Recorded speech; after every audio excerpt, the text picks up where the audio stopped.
है कि एक व्यक्ति कोई वस्तु 1320 रुपये के नगद भुगतान और 12.5% वार्षिक दर से 3 इंस्टॉलमेंट में खरीदता है। जो 3 इंस्टॉलमेंट है वो पहली है 1620, 1539 और 1458 रुपये। और हमें जो पूछा गया है वो वस्तु का मूल्य पूछा गया है। पहला बेसिक टाइप का क्वेश्चन है। देखिए दर हमें दे रखी है 12.5%। 12.5% की फ्रैक्शन होती है 1/8। लास्ट क्लास में भी हमने समझा था कि अगर इंस्टॉलमेंट का क्वेश्चन हो तो प्रिंसिपल अगर 8 है तो इंस्टॉलमेंट कितनी होगी, 9 होगी। कब? 1 वर्ष के लिए। अगर हम 2 वर्ष की बात करें तो दूसरे वर्ष के लिए 64 और 9 का स्क्वायर क्या होगा, 81। और 3 वर्ष के लिए बात करें तो 8 की पावर 3 यानी क्यूब कर देंगे 512 और ये क्या कर देंगे 729।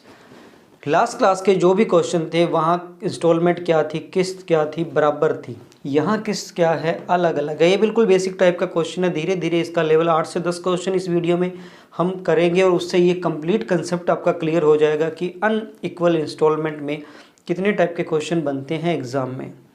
देखिए अब इंस्टॉलमेंट क्या है, अलग अलग है तो हमें इसको इक्वल करने की ज़रूरत नहीं है। पहली इंस्टॉलमेंट हमारी कितनी है 1620, तो पहली इंस्टॉलमेंट कितने यूनिट के बराबर है 9।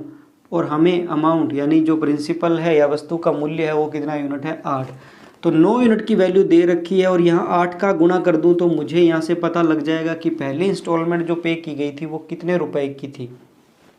तो 9 का भाग दे देंगे 9 1 9, 8 9 72 और 0 ये आ जाएगा। इसका भाग दिया 7, 8 9 72 0, ये कट गया 180 पर 8 की इससे गुणा कर देंगे 0 8 8 64 6 और 14 18 28 144 ये आ जाएगी वैल्यू। उसी तरीके से जो सेकंड इंस्टॉलमेंट है हमारी वो कितनी है 1539 है। तो 1539 में हम 81 का भाग दे देंगे और अगर 64 यूनिट की गुणा कर दें तो हमें ये पता लग जाएगा कितने रुपए थे। तो 81 का इसमें भाग देंगे तो 81 1 81 53 और 9 कितना बच गया 62, 53 और 19 है तो ये कितना बच गया 72 बच गया।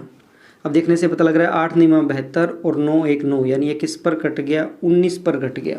अब 19 की गुणा हम किससे कर देंगे 64 से कर देंगे तो 19 चौका कितना होगा 76, 7 हासिल आ जाएगी और 19 चौका 114 और 7 होता है 121, ये वैल्यू आ गई।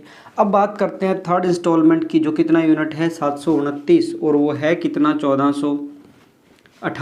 तो 1458 जो बराबर है वो किसके है 729 के और हमें वैल्यू किसकी चाहिए 512 की। तो यहाँ से 7 दूनी 14, 2 दूना 4, 9 दूना 18, सीधा देखने से पता लग रहा है 2 पर और 2 की गुणा 512 से कर देंगे तो 1024 आ गया।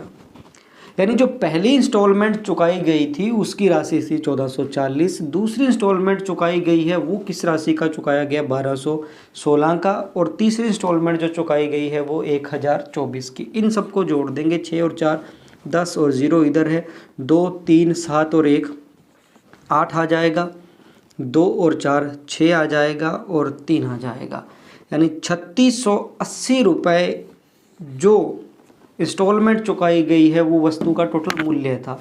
और यहाँ इसने कह रखा है कि 1320 रुपये उसने क्या किया है नगद भुगतान किया है। तो हम कह देंगे जी 3680 और 1320 को अगर हम जोड़ देंगे तो 3900 और 100 आंसर कितना आ गया 5000 रुपये वस्तु की कीमत थी जो खरीदी गई थी। उसमें से 1320 रुपये उसने नगद भुगतान कर दिया और 3 इंस्टॉलमेंट में उसको चुका दिया गया। तो इस तरीके से इस क्वेश्चन को हम आंसर कर सकते हैं। बिल्कुल बेसिक पहला क्वेश्चन।